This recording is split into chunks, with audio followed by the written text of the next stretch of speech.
Welcome back. We were in conversation with a very gorgeous guest, Ahlya Fateh.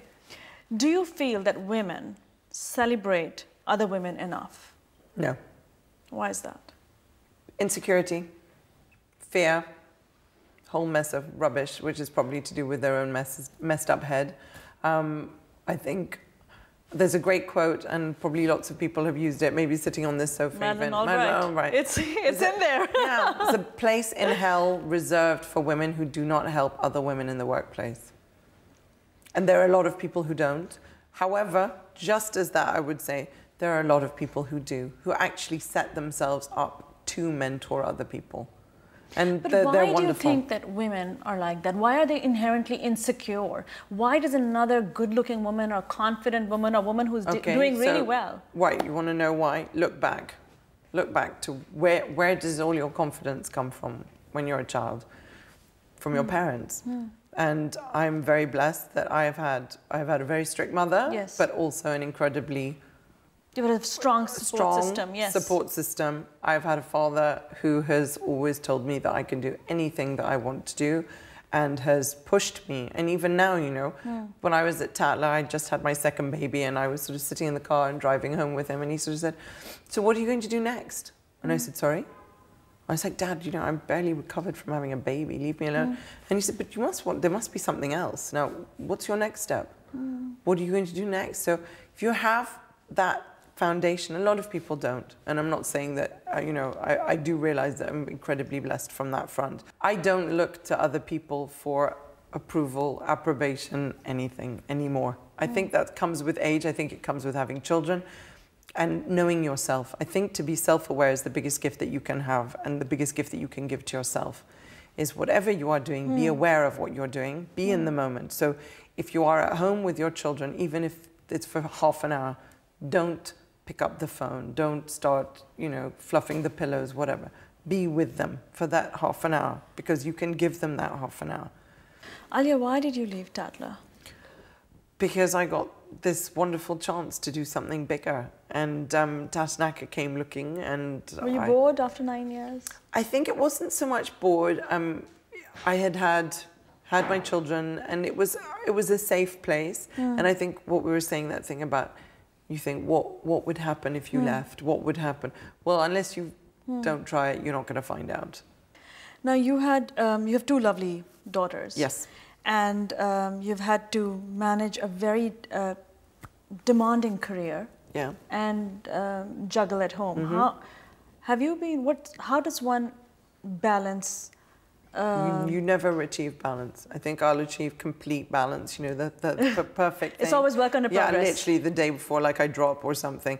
You're constantly doing this, and I call it juggling glass balls. Because you have to keep the husband content, you have to handle motherhood, a demanding career, and then you have a social life, and then you have some friends, and then you have your family. If you think about it, you'll go bonkers. So you try not to think about it. You just take every day as it comes. Yeah.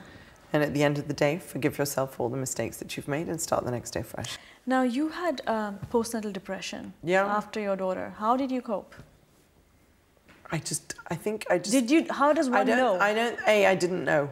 Yeah. I didn't know until it was over, and then I looked back and went, oh, right, okay. And actually, it was going to Pakistan. I went to Pakistan when Sabrina was about 5-6 months old.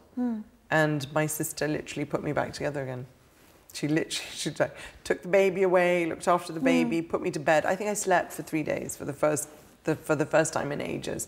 And I think it's a shame that postnatal depression is not something that people talk about. Yes. And I think it's very important to talk about it. I think if you need the help, you should get it. Actually, when I was back in Pakistan, I didn't even know, to be honest, that it existed till you came here, because everyone talks about it. Yeah. And my sister, who lives in Pakistan, funnily enough, she was talking about it, that she was worried because she had her third baby just now. And she said, you know, I've been on the lookout that if any day that I'm feeling a little blue or whatever, and one of her friends, she said, oh my God, she said, you know, I was on Prozac for a year or something. Now, the thing is, like, you go, oh my, but how great that she at least got the help that she needed, and she was on it for a year, she feels better, and she can move on. Alia, you've done very well in your career. Is there a particular recipe for success? Hard work. It is. It's hard work and knowing what it is that you want. I do think, if I look back, I have worked very hard. There's no, it's like, you know, when you lose 10 pounds and everyone goes, what did you do? Did you eat like, you know, bananas one day and oranges the next? And then you say, well, no, actually I like followed a calorie controlled diet and I went to the gym 5 days a week, and they lose interest because they want to know that there's some recipe for it. There is no recipe for it. It's hard work. I would say there isn't. And knowing what you want? Knowing what you want as well. So that's why I would really say to you, be self-aware. Know who you are first. Know what you're capable of. Know what you will do and what you won't do to get where you want to go. And you think as long as you know who you are and where you want to go and you're willing to put in the effort, is success guaranteed? I think it is. How can it not be? No, your career you were the managing editor of Tatler, and now you are the managing director at Tata Naka. So from publishing to the world of fashion. Huge learning curve. Yeah. Huge learning curve. But at the end of the day, you're still selling things. And I think when you're talking about business, all you have to understand is that no business ever failed because you didn't have a good idea. It failed because it didn't sell enough product. And at the end of the day, that's what you're trying to do. So if you're applying those principles, which is the whole point of making Tatler look as glamorous and as beautiful as it is to sell magazines. So it's the same thing with a fashion house. You are constantly working with the designers from a commercial point of view to make your collections tighter, leaner, more cost efficient, which is a lot of what the techniques that you use in magazines, which is to get as many things for as little money as you can, so that you increase, you know, the money that you're making, and you'll bring down spending, so you're not spending on very big name photographers, but you work it out so that you can get the same thing for less money. But what have you enjoyed most? Has it been the world of publishing or the world of fashion? I think... Where do you feel in your element? Funnily enough, I would have said, if you'd asked me about 2 years ago, I'd have said, oh, well, definitely publishing. But I think the thing of running something and really being hands-on with it is very exciting. And especially when you're building a brand and you're seeing the tangible results, which is that people are talking about your You're actually wearing a Tata Naka I'm top? wearing Tata Naka today, yes. It's lovely. See? Thank you very much. But also that you're seeing people getting more and more interested in the brand, and you're building that. There is something which is quite seductive about it, I think.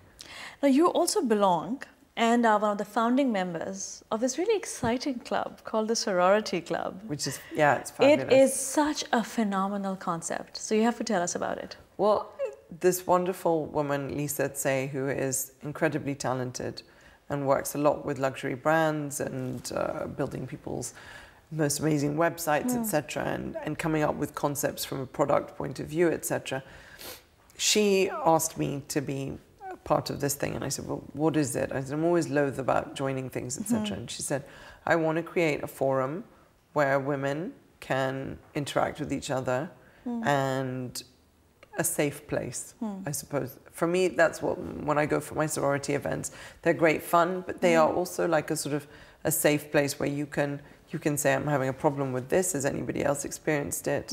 So like you were saying about mentors, it's about meeting on the same level playing field and celebrating each other's achievements. And most of the time when we went for the sort of the inaugural thing that they did when they launched, I spent most of my time running around going, oh my God, I've read your bio, you're amazing. I'd like to say hi and meet you.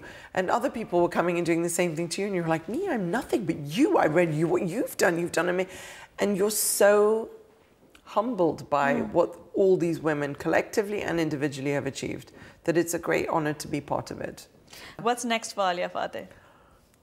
Well, I'd like to carry on with Tata Naka and really build the brand and really push it for the next phase. I think we've got a good momentum going now since we've sort of relaunched when I came on board, and I'd like to see it. I'd like to see it really like be accepted as a prestige, historical heritage brand, if you like. It's been around for 11 years. I think it's time that everybody acknowledged that and paid homage to the fact that the work that the designers do as well. Well, Alia, thank you so much. Thank you very much. You have been wonderful. Now, before we bid you farewell, we have a very cute round called What's on Your Mind? All right. All right. Two Go. very cute choices. Okay. Some not so friendly. You have to pick one. All right, go for it. Bhang or marijuana? I suppose bhang, because you can have it as a jalebi. That would be the only thing. And I don't smoke at all. In your friends, gay or straight? Straight. Buff or intellectual? Intellectual. Fashion or force? Fashion. Anorexia or beauty pageant? Oh my God, what a choice. Beauty pageant. I would hate to celebrate anorexia. Horrible disease. Krispy Kreme or hummus? Krispy Kreme. Gucci or Prada? Gucci. Bridget Bardot or Madonna? Bridget Bardot. Porn star or prima donna? Prima donna. Career girl or housewife? Career girl all the way. Thank you, Alia. You've been wonderful. Thank you so much for having me on. Thank you so much. Thank you. Yes, I struggle. That's an honest answer. But then, that's how you manage. The way to a man's heart is through his stomach. Is it? Do you feel the same applies to women? I think the TV is helping raise the standard of food in the society. A, I love her. And B, I don't want to be in the doghouse. So whatever she cooks is fine.